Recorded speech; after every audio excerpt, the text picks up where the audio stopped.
જગદીશભાઈ પાણીનું પરવાણ જુએ છે અને બહાર લઈ અને નીકળ્યા છે.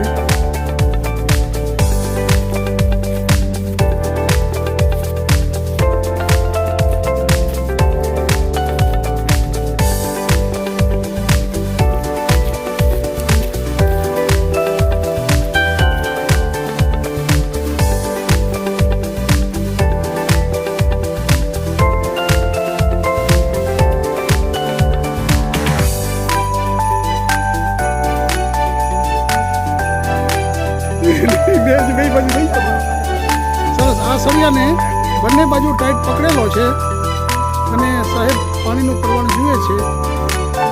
હવે પાણીનું સેટિંગ આવશે એટલે જો બહાર ઊંચો થાય છે એ પાણીની શક્યતા છે.